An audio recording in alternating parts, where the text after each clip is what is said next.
जब कोई व्यक्ति बीमार हो जाता है तो उसके ऊपर सारा पैसा लग जाता है। तो होता क्या है, ना तो व्यक्ति पास में रहता है, ना ही वो पैसा पास में रहता है। तो किस तरह से हम दुआएँ कमाएँ कि हमारे पास व्यक्ति भी रहे, पैसा भी रहे, खुशहाली भी रहे। कहते हैं कि दुआओं से हम असंभव काम को भी संभव कर सकते हैं। अगर कोई बीमारी घर पे आ जाती है, तो परमात्मा का नाम लेके घर में सुख शांति बना के हम इस बीमारी को दूर भगा सकते हैं। लेकिन होता क्या है कि लोग दिन-रात कंजूसी करते हैं, पैसा बचाते रहते हैं और क्या कहते हैं कि ये पैसा जो है हमारा बुरे वक़्त में काम आएगा। कोई ऐसी बीमारी आ गई तो उसे बचाने के काम आ जाएगा। तो ऐसी दुआएँ कमाएँ कि बीमारी आए ही ना, और अगर आ भी जाती है तो वो ऐसे दूर चली जाए कि आपको पता ही नहीं चला कि कब बीमारी आई और कब वो चली भी गई। तो शुरू करते हैं हम आज की स्टोरी। कहते हैं कि दुआओं में इतनी ताकत होती है कि वो असंभव काम को भी संभव कर देती है। पैसा ऐसी चीज़ है कि हम संभव चीज़ को ही संभव बना सकते हैं। हम शॉपिंग कर सकते हैं, अपने घर में ज़रूरी सामान ला सकते हैं, लेकिन हम पैसों से अपनी खुशियाँ नहीं खरीद सकते। तो ऐसा क्या करें हम कि हमारे घर में खुशियाँ भी आएँ, बीमारी पास ना आए? तो इसके लिए हमें सबसे पहले लोगों की दुआएँ लेनी पड़ेंगी। और दुआओं का लेने का सबसे बड़ा तरीका क्या है कि हमें लोगों की दुआएँ लेने के लिए किसी का दिल नहीं दुखाना चाहिए। अगर हम लोगों का दिल नहीं दुखाएँगे, किसी की बददुआएँ नहीं लेंगे, तो हमारे घर में दुआएँ ऐसे आएँगी, खुशियाँ ऐसे आएँगी कि पता भी नहीं चलेगा। कहते हैं खुशियों का एक ही पासवर्ड है, सिर्फ़ दुआएँ कमाओ। पैसा कमाना बहुत आसान है, लेकिन दुआएँ कमानी बहुत मुश्किल है। पैसा तो किसी के पास भी होता है, कोई बिज़नेस करते हैं लोग, बहुत पैसा आ जाता है, लेकिन उनके घर में सुख शांति कितनी है, धन-दौलत कितनी है, ये लोग नहीं देखा करते। वो ये देखते हैं कि उनके घर में सुख शांति होनी चाहिए, घर में आपस में प्यार होना चाहिए, और ये हमें शुरुआत करनी चाहिए दुआएँ लेके, दुआएँ कमानी चाहिए। लेकिन होता क्या है, लोग पैसा कमाने में दिन-रात लगा देते हैं। सुबह से लेके रात तक बस पैसा आना चाहिए, वो जिस तरीके से आए। किसी का हक मार लिया, किसी का धन छीन लिया, किसी का लूट-खसोट लिया।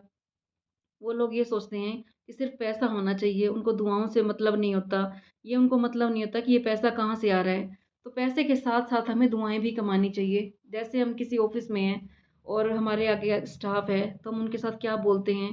कई बार क्या होता है कि फटाफट से जाते हैं ऑफ़िस में हम और जाके उल्टा-सीधा बोल देते हैं स्टाफ़ के साथ, तो वो स्टाफ़ दिन-रात मन ही मन में गालियाँ देता रहता है, कुछ ना कुछ बोलते रहेंगे। तो हमें ऐसा काम नहीं करना, हमें ऐसी बातें करनी है कि उनका दिल ना दुखे, वो यही कहें, उनके मन से ये निकले कि ये कितने अच्छे हैं।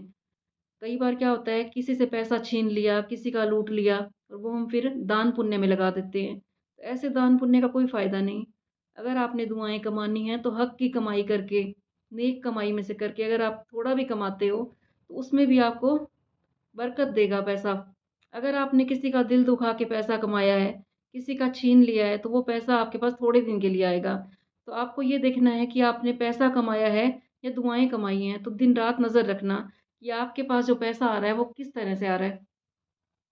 तो जितना हो सके हमें दुआएँ लेनी चाहिए। अब कई बार क्या होता है कि घर में बीमारी आ जाती है और हम बड़े-बड़े हॉस्पिटलों में इलाज करवाने के लिए जाते हैं, लेकिन डॉक्टर भी हाथ खड़े कर देते हैं कि हमने तो पूरा ज़ोर लगा दिया, अब इनको दुआओं की ज़रूरत है।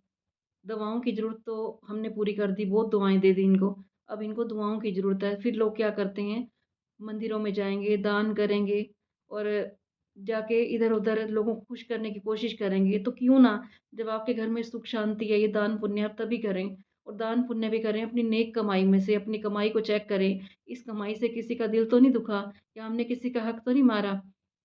क्योंकि पैसा बहुत कमाना आसान है, लेकिन दुआएँ कमानी बहुत मुश्किल है। आप 100 नेक कम करोगे, तब जाके आप किसी की दुआएँ लोगे।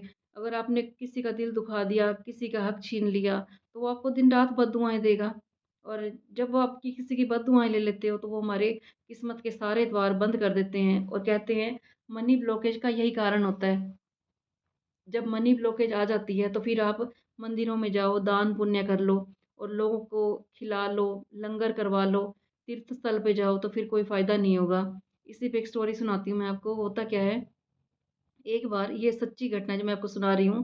वृंदावन में एक पुजारी होता है, वो दिन-रात कृष्ण जी की भक्ति करता है, छोटेपन से ही करता है वो।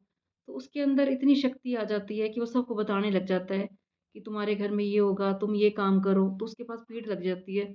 दिन-रात लोग आते हैं और कहते हैं कि हमें ये बताओ, हमें वो बताओ। ये देख के जो वहाँ के सफाई कर्मचारी होते हैं, 2 होते हैं हस्बैंड-वाइफ, उनके मन में लालच आ जाता है और वो जाके कहते हैं उसको कि तू हमारे साथ मिल ले यहाँ पे, तू फ्री में सेवा कर रहा है यहाँ पे। तो उसे ले जाते हैं और वहाँ पे क्या होता है वो पैसों का सिस्टम रख देते हैं, 500 रुपए, 1000 रुपए, और वो दिन-रात कमाई करने में लग जाते हैं। वो तो चलो बच्चा भोला होता है, लेकिन वो जो सफाई कर्मचारी होते हैं वो मिलके खूब पैसा कमाते हैं। देखते-देखते बच्चा भी बड़ा हो जाता है। होता क्या है, वो बच्चा डेथ हो जाती है और थोड़े दिन बाद जो उसके माँ-बाप होते हैं, वो सफाई कर्मचारी जो होते हैं, वो उनकी भी डेथ हो जाती है। तो अगले जन्म में वो जो होते हैं सफाई कर्मचारी, वो उसके माँ-बाप बनते हैं, इनके घर में वो बेटा बन के आता है। जैसे ही वो पैदा होता है तो उसपे दिन-रात पैसा लगाते हैं, वो ठीक नहीं होता। सब हॉस्पिटलों में लेके जाते हैं और कहते हैं ये तो ठीक ही नहीं हो रहा, हमने इसके ऊपर सारा पैसा लगा दिया अपना। जितना उनके पास पैसा होता है, वो सारा पैसा लगा देते हैं। फिर वो जाते हैं किसी साधु के पास। साधु को कहते हैं कि इसे कोई बीमारी समझ नहीं आ रही, हर डॉक्टर ने चेक कर लिया, ऐसी इसको क्या बीमारी लगी जिसका कोई इलाज ही नहीं है। तो साधुओं में शक्ति होती है, तो वो देख के बताते हैं, कहते हैं कि ऐसे-ऐसे पिछले जन्म में तुमने ये काम किया था इसके साथ। इस लड़के ने ये काम किया था, इसके अंदर शक्ति थी और इसका इसने फ़ायदा उठाया था। फिर उसने ये कहा, जो माँ-बाप बने थे उसके, चलो इसको तो ये सज़ा मिल गई, हमने क्या बुरा कर्म किया था? तो उन्होंने कहा तुम वही सफाई कर्मचारी हो जिन्होंने इस राह से इसको भटकाया था। तो इसका एक ही सॉल्यूशन है, तुम दोबारा वहीं पे जाओ, कृष्ण जी के मंदिर में जाओ वृंदावन में, उसी मंदिर में जाके वहाँ की सफाई का काम शुरू कर दो और इसको भी वहाँ पे पाठ पूजा में लगा दो। वो तीनों वहीं पे जाते हैं और वो बेटा ठीक हो जाता है, उनको पता ही नहीं चलता। तो आपको समझ आ गई होगी कि जहाँ पे दवाएँ काम नहीं करती, वहाँ पे दुआएँ काम करती हैं। अगर परमात्मा ने आपको एक अच्छा खुशहाल परिवार दिया है, आपको सब कुछ दिया है, फिर भी आप ये ना सोचें कि हम उसका हक मार लें, किसी का बुरा कर दें। किसी का भी बुरा करने से पहले 10 बार सोचें। ऐसे कई बार क्या होता है कि लोग कुछ खरीदने जाते हैं, एक सब्ज़ी की रेहड़ी का हिसाब लगा लेते हैं, वहाँ पे लोग सब्ज़ी लेने जाते हैं, उससे 5-10 रुपए कम करवा लिए, कम दे दिए, उसको कुछ फ्री का उठा लिया। लोग बड़े खुश हो जाते हैं, वो बेचारा मन ही मन में सोचता रह जाता है, कैसे लोग हैं? तो उसके मन से बददुआ निकल गई। ऐसे ही आप किसी दुकान पे जाते हो, कुछ खरीदने जाते हो वहाँ पे, उसको पैसे कम दे दिए, वो बेचारा सोचता रह जाएगा। तो आप कोई ऐसा काम ना करें, आप 2, 5 रुपए, 10 रुपए बचा के, कुछ भी नहीं होता, लेकिन आप किसी को अगर 5-10 रुपए फालतू दे देते हो, किसी सब्जी की दुकान पे गए, आपने उसको 5 रुपए फालतू दे दिए, तो वो कितना खुश हो जाएगा। और कई लोग क्या करते हैं आजकल, ऑनलाइन कपड़ों का बिज़नेस चला हुआ है, कपड़े मँगवाए, डाले, यूज़ किए और वो वापस भेज दिए। बताओ कितना गलत है ये। एक तो आपने उनकी नेगेटिव एनर्जी ले ली। वो कपड़े अगर आप ये कर रहे हो तो आपसे पहले भी किसी ने ये कर रखा होगा। आप उसको घर लेके आए, अपनी-अपनी एनर्जी उसमें डाली और वो भेज दी।